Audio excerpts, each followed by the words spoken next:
Hello, I'm Nathan Martin with the Divine Pollination Hive and the UnityProcess.com.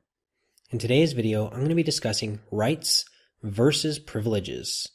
And how this is really coming about is because there's a lot going on, especially around the NFL right now, where the NFL protests have been eliminated. You can either not go out for the national anthem and protest it that way, or you can stand for the national anthem.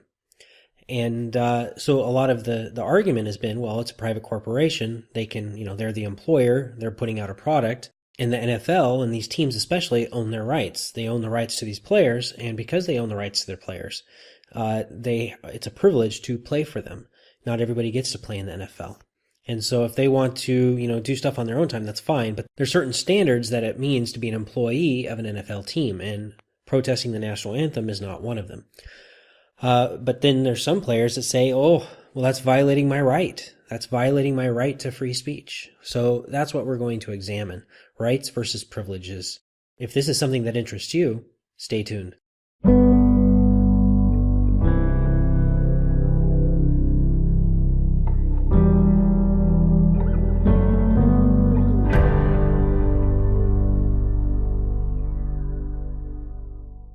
Can private companies really do as they please?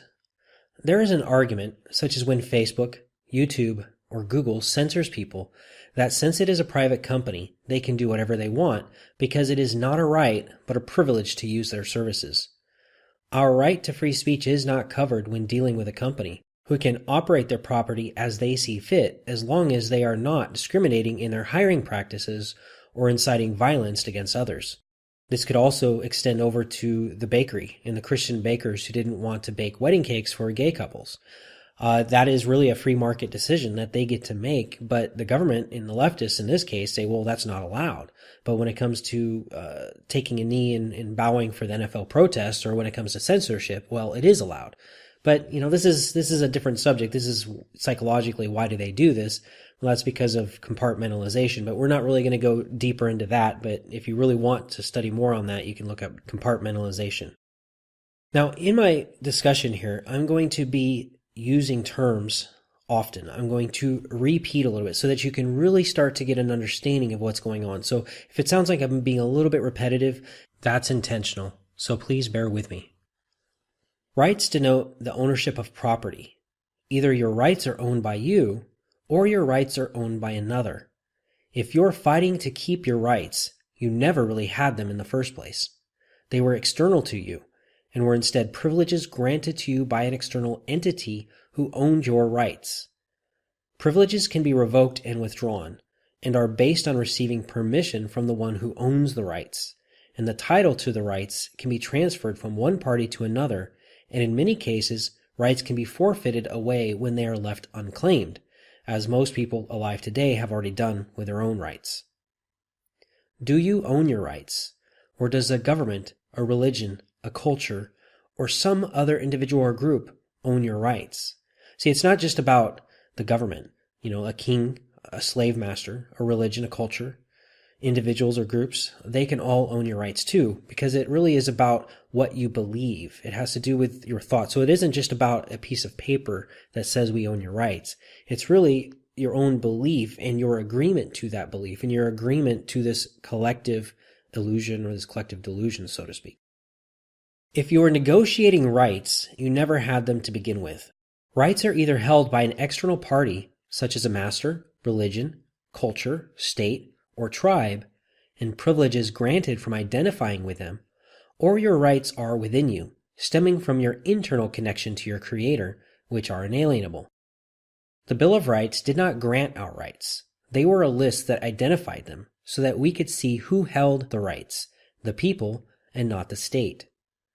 Might makes right, which is a fallacy, where one group infringes upon another group or individual's privileges, only works when the individual identifies their rights as stemming from a source outside of themselves. But when the individual takes full ownership of their property, which is their self, their rights are internal and cannot be infringed upon. Locus of identity and control. In psychology, the location of our rights is called our locus of identity or control, which can be either internal or external.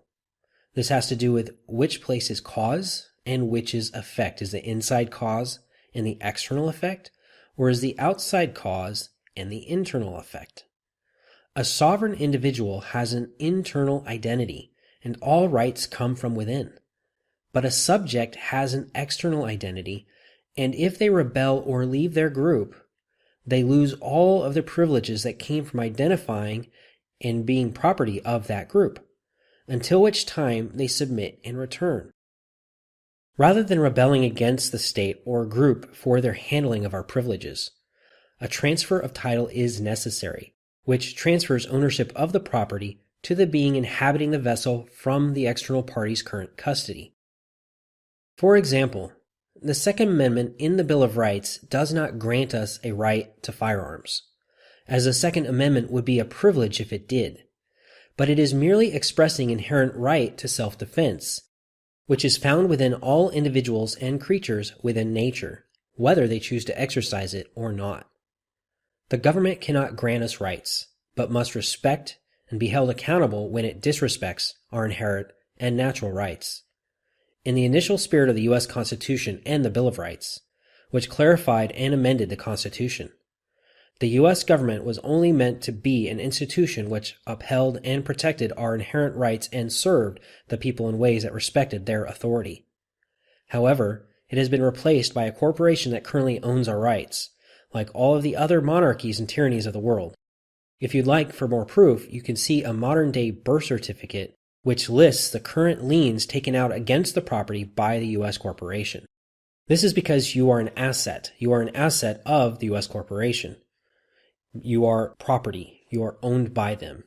You do not own your property. They own your property, and as such, they can take out liens against it. The Second Amendment is a right, which is exactly why the government cannot grant it. A government can only grant privileges and not rights. Rights are inherent and found within the individual, while privileges are granted by the party who holds the rights to their subjects as property. Who owns the rights to the property, which is the body or vessel?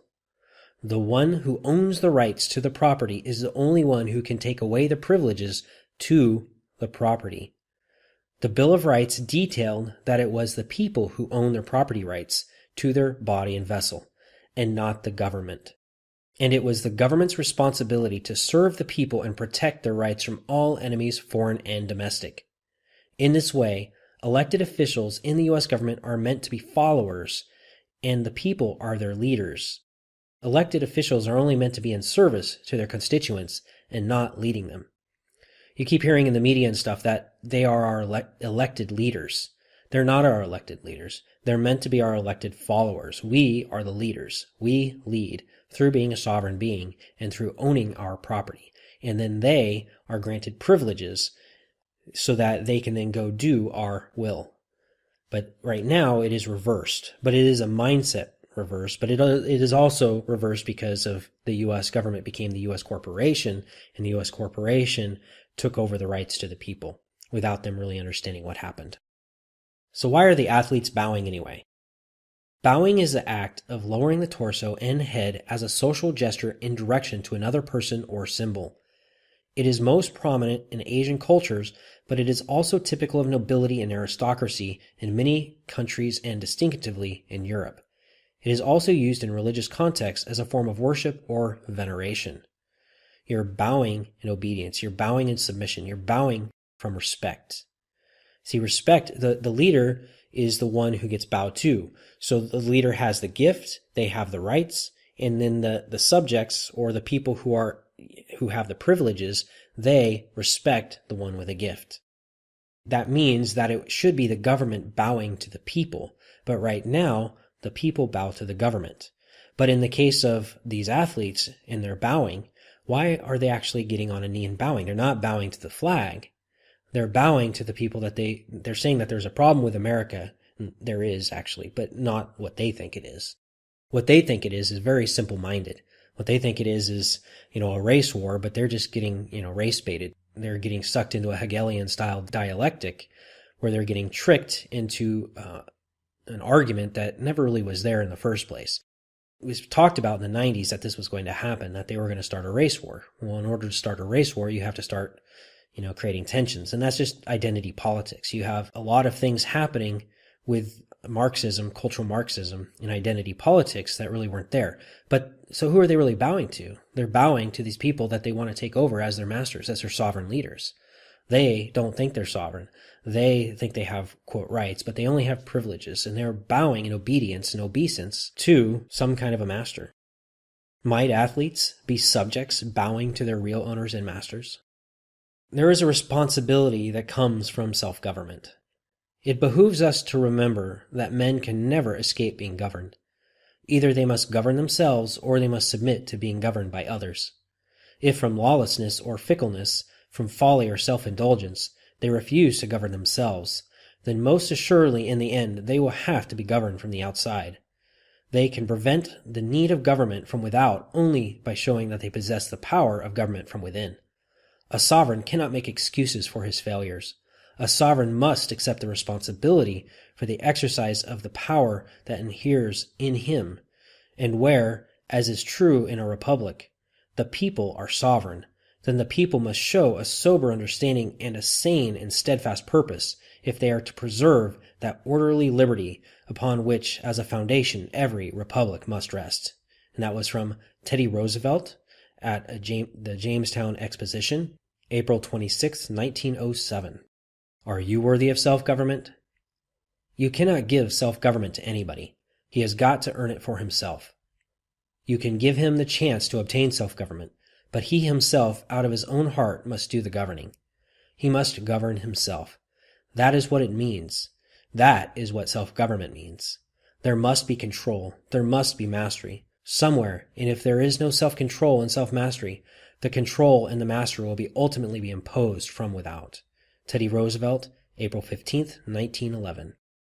And here we're going to look at Carl Jung's warning about collectivism. Insofar as society is itself composed of de-individualized human beings, it is completely at the mercy of ruthless individualists. Let it band together into groups and organizations as much as it likes.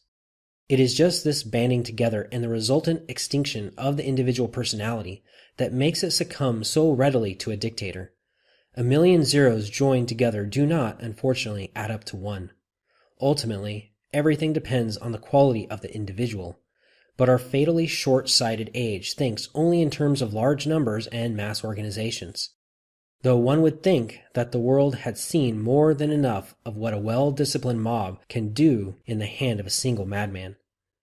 People go on blithely organizing and believing in the sovereign remedy of mass action, without the least consciousness of the fact that the most powerful organizations in the world can be maintained only by the greatest ruthlessness of their leaders and the cheapest of slogans. Carl Jung, The Undiscovered Self. So really what we have going on here is we're going to have to be sovereign. We're going to have to really take back our rights and stop fighting for privileges. The Second Amendment, as it stands right now, is just a privilege. Free speech is just a privilege. And they're going through and they're revoking all these privileges because they own the rights to the people. Now, if you take back your rights, if you take back who you are from them, through changing your beliefs, through shifting who you are, becoming an individual that is sovereign, separate from the de-individualized herd of collective and humanity, then you can actually do this. You can be an individual. We don't need more groups. We don't need a lot of people doing this.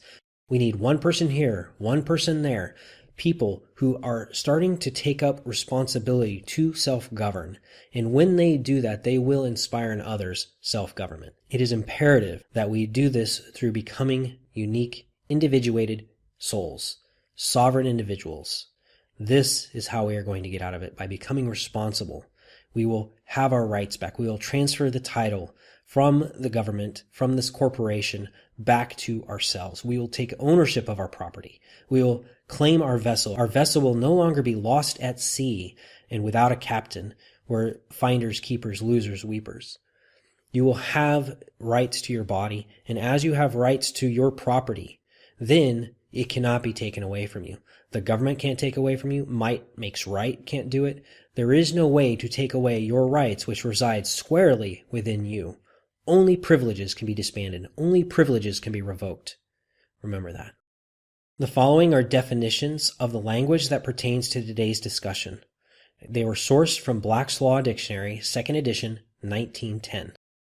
I highly recommend you pause the video and take a look at these definitions, and you can download the source material from the Black's Law Dictionary 2nd edition, which was printed back in 1910, from the link below.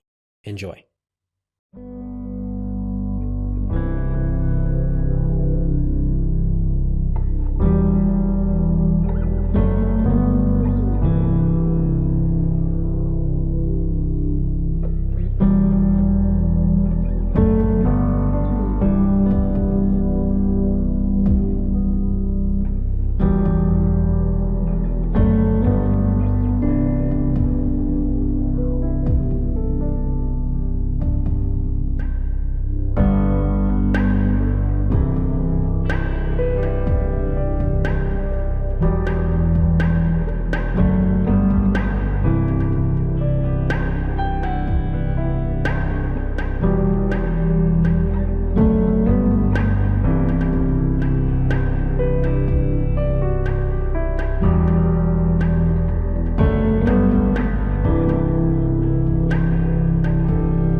If you enjoyed this video, please click like.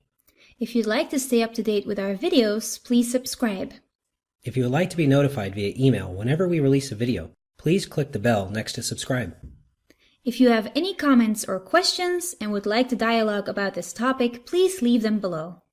If you're interested in becoming a patron and having special access to our community, please visit our Patreon page linked below. We're Nathan and Aline from the Divine Pollination Hive and the UnityProcess.com. Be safe. Be sovereign. Be well.